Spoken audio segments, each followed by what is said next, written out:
இன்னைக்கு வந்துக்கிறது ரியா ராஜனோட ஆண் பாவம் பொல்லாத படத்துக்கு.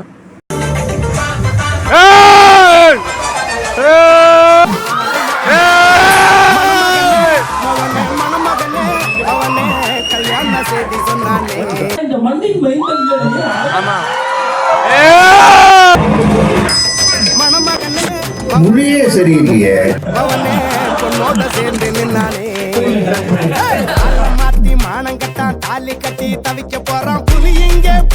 Nice movie bro. Final is very super. Really super. Thank you so much. And இது மூலமா what we get to know is like என்னெல்லாம் பண்ணக்கூடாது என்னெல்லாம் பண்ணணும் அப்படிங்கிறது ஒவ்வொரு சீனும் நம்ம பார்த்துட்டே இருந்தோம். ஆண் பாவம் பொல்லாத மூவி வந்து ஒரு நல்ல ஒரு ஃபேமிலி என்டர்டைன்மெண்ட்டாக இருக்குது. கப்பல்ஸ் அண்ட் லவர்ஸ் போனாங்கன்னா நல்லாவே என்ஜாய் பண்ணுவாங்க. ஃபேமிலியாக போயிட்டு என்ஜாய் பண்ணிட்டு வாங்க. டாடா.